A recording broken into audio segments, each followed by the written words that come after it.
This is AMBRÉ, and you know I got soul.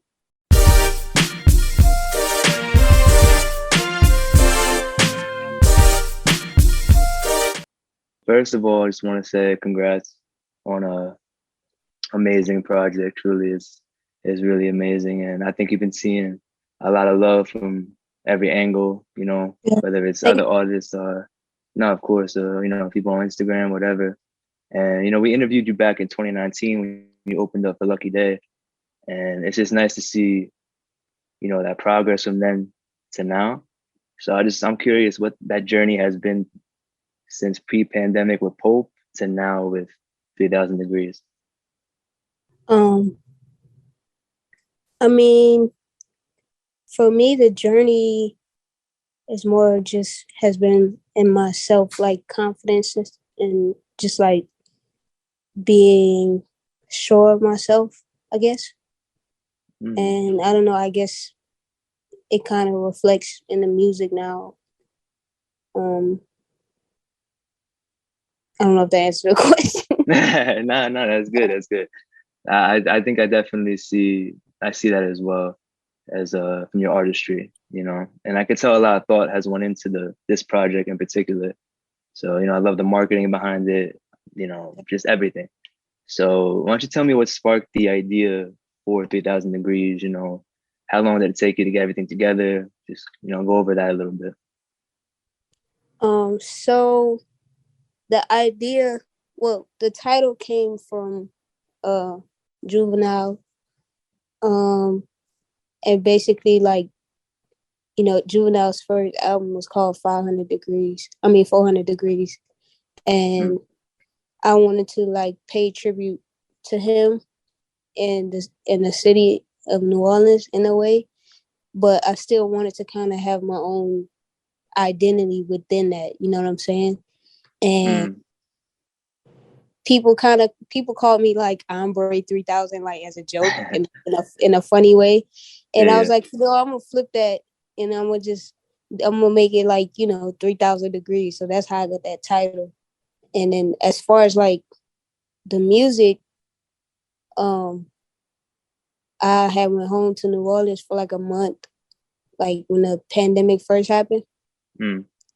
And I just kind of like got reconnected with my family and stuff because I had been gone for a really long time, and I was in LA for like 4 years without really going home other than like maybe like twice. You know what I'm saying? So oh wow, I took that time to like get closer to like my mom and stuff like that.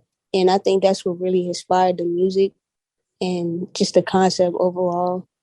I just wanted to like show my appreciation for them and the culture and stuff. So, nah, for sure. So would you say that New Orleans basically inspired the project then? absolutely, yeah. That's. I wouldn't have this project if it wasn't. You know what I mean? Yeah. For my family. That's dope. That's dope. And you could definitely see in the project, like I said, um, you know, to me when I listened to it, there were standouts immediately. So Mm-hmm. I'm curious if when you were going through it, did you know which ones were going to be standouts? Like what is like obviously, like on Baby, we're gonna get into all that, but to me that jumped out immediately. So was that one of the ones, or was there other ones that you thought about that when you were making them? I knew people were gonna like that one, but it's funny because like when people, at least when I played it for people and get their like first reactions or whatever, every time I would play it for somebody, they would hear like Baby and be like, wow, that's fire, that's my favorite song. And then we would get to like Illusions and they'd be like, dang, that was fire, that's my favorite song. And then we'll get to Superstitious and they'll be like, okay, I changed my mind. So I just feel like to me they're all special and like they all represent like a different thing. So it's more of like if you're in a certain space, one of them might stick out to you more, or like you might connect with one more than the other, and then like a few months down the line, you might have a new favorite.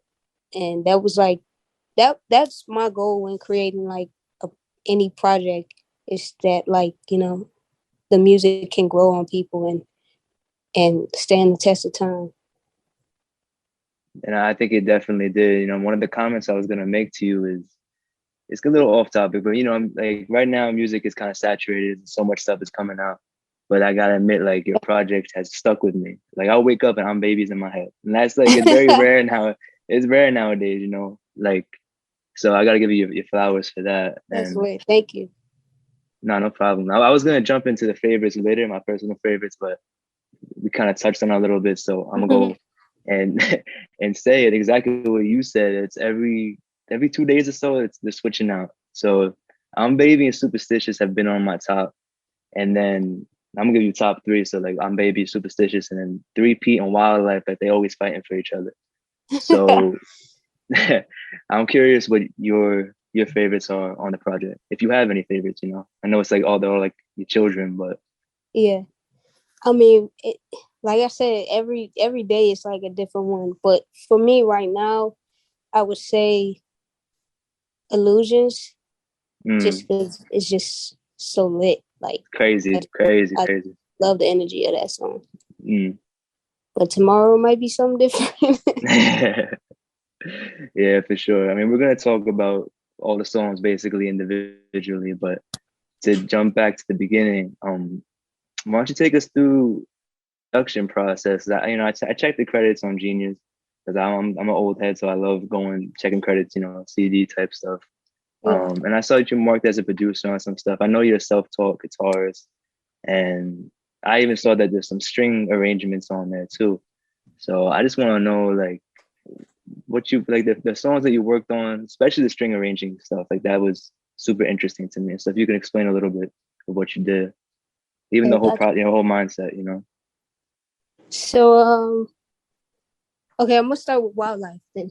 Okay, go ahead. So with Wildlife, I started that song like in the very beginning of the pandemic, like March 2020.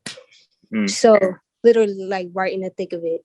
And I was just inside all day making beats. And that song I started with my friend Javon. He plays guitar. And I had this Drake vinyl, the Take Care vinyl, and one of my favorite songs, The Real Her. I literally just plugged the the record player into the computer, chopped up that little sample, and then we kind of just flipped it from there. My production process is like very weird, I feel like, because I'm not one of those people that could just like sit down in 10 minutes, I have a beat. I kind of gotta like I gotta like work on it all day type to get something that I really like. So that one like literally took me all day. I was in there till crack of dawn, just tweaking stuff, and I laid down the vocal melody for that that same day. What else? For Illusions, I kind of just wrote the string arrangement with like a VST, like the fake strings. And then I got Vic to come and replay them. So I mean, production wise, I don't think I think about it too much. I just kind of like do what feels nice. Like I just be trying stuff. Like I'll have like one drum pattern, and then I'll be like, oh, I don't really like that. I'll go and copy the next section, and then just start all over type until I find like a vibe that I like. Because I'm still learning.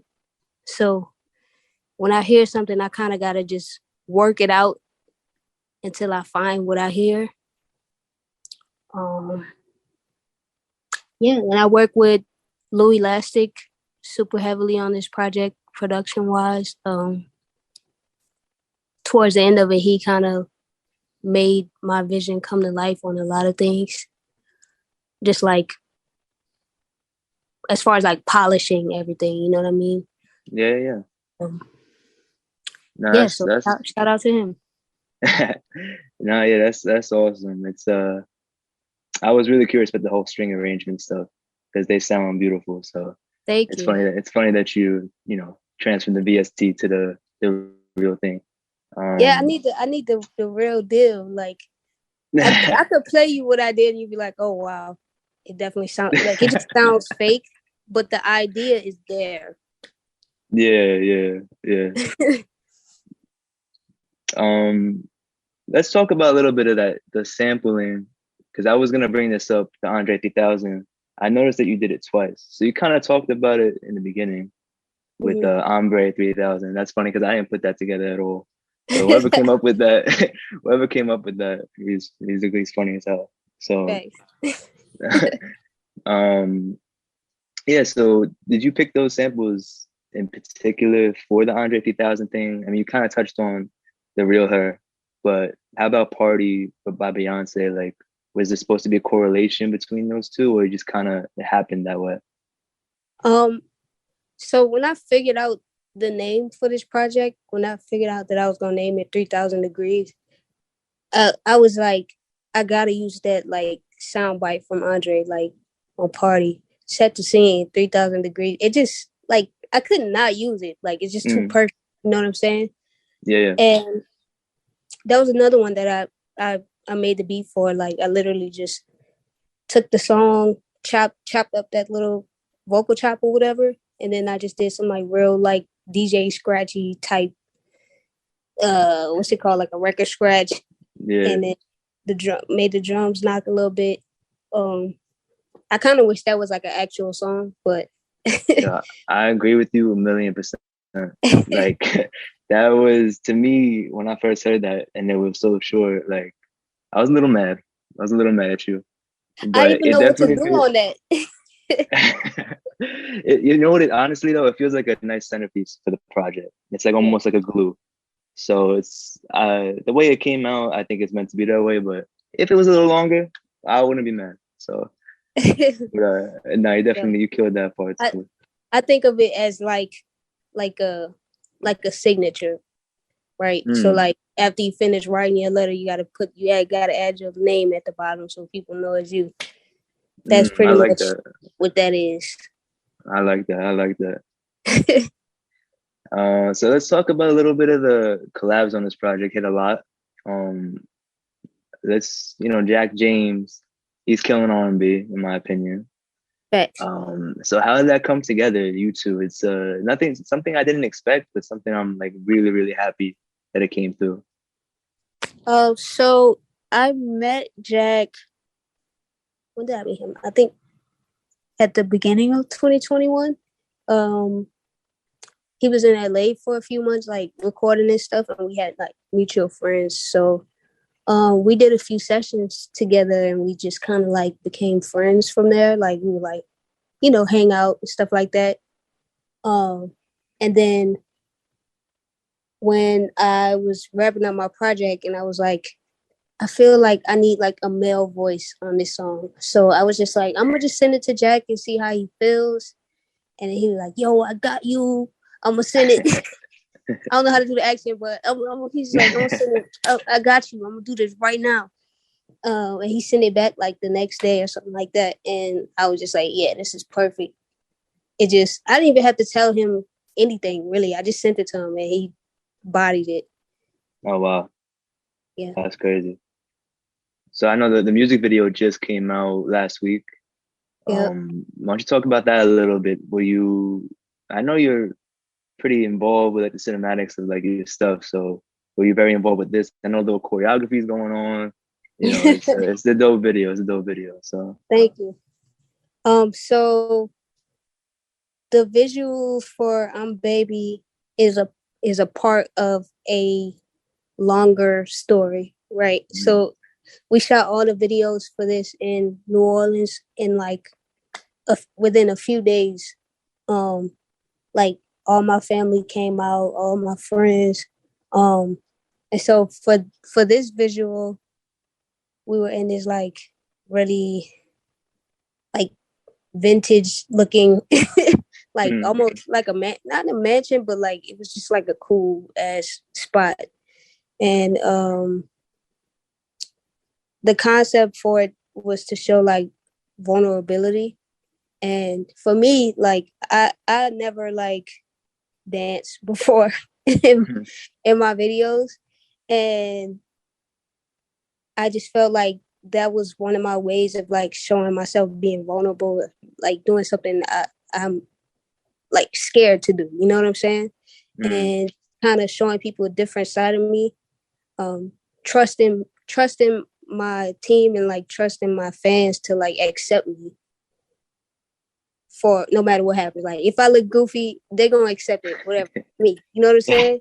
So Yeah, that yeah. was me like letting go of my fear, and to me that was like symbolic of the song because it's about letting down your walls and being comfortable with someone and just trusting. So Mm. that's what the visual was about. And not for nothing, you look comfortable to me. So if that means anything. Thank You know, you look like a professional out there. So, but little tequila you know, helps. yeah, always that, always that. Um, so I think the reason I'm Baby is one of the standouts is because it has that old reminiscent vibe of duets. Like My Boo, Usher, and Yeah. Alicia Keys.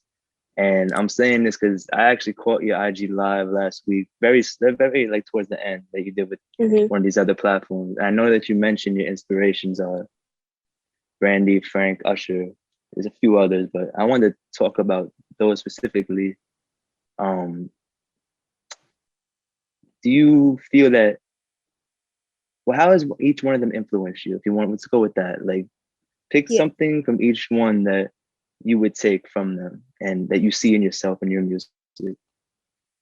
I would say Brandy vocally, like uh my harmonies and stuff like that, like direct influence. Frank would be like probably lyrically and just like storytelling wise. And then Mm. Usher, I would say just stylistically. Cause he just cool. Like everything he does is cool. Like and when he takes it up, it's special because he don't do it too much. You know what I mean? Yeah. So that's something that I learned from Usher. Is like sometimes you could just be cool, and sometimes you know what I'm saying, you got to take it there, but you got to know when. So Well put. Well put. Nah, I definitely agree with you on all of that. I would say, Frank, what I see in you, I think Illusions is a perfect example of how you tie these songs together that they feel like separate songs, but they're one. mm-hmm. So that's something I completely see Frank wise, and it's just cool to see that in other artists. It's not something that's very common. So and you do it very Yeah, well. definitely. I love the like 2-part. I feel like Drake does that a lot too, like the little That's switch true. up. That's Yeah. super. That's one of my favorite things because Yeah. I like to feel surprised when I listen to music. So I be trying to like do that. I be trying to surprise people. Yeah, no, for sure. So we're gonna move this to this segment we call rapid fire questions. Oh. Uh yeah, nothing crazy, nothing crazy. We'll wrap it up from here. So let's just get right into it. Favorite song or album? Full Moon. Full Moon. Okay. This ties perfectly. Best Brandy song. Oh my god. I know it's a Damn. hard one, but Like This. okay, on Full Moon. All right. Favorite Usher album? I mean, Confessions. Confessions. Yeah, that shouldn't even be a question. Pretty much. Dream collab. Ooh. Andre 3000. Andre 3000. All right. Beyonce. I got a lot of those. You got a lot. To be uh, honest. artist you want to write for? Um, Tame Impala. Oh, okay. That's Yeah. wow. Okay. Favorite lyric you wrote on the project? It's a little hard, but I'm very Yeah, that's curious. hard. Cause I never know my lyrics. That's the funny part. Favorite lyric. Damn. I can tell you I one of just mine. Oh, go ahead. Go ahead. I just keep hearing "get the fuck from around me." So Yeah, I'm gonna no, say that. yeah, no, that's definitely a good one. That's definitely a good one. So what's your But favorite? I'm curious. my favorite, it's gotta be asking God to give me clarity at the end of Illusions. It's just Oh, see, perfect way to end so it. you gonna out deep me? Nah, come on. They're both great lyrics, both great lyrics. But I think that's about it. I want to thank you for doing this with us. And Thank like you I for said, having me. of course, I love the project. I'm hoping the best for you and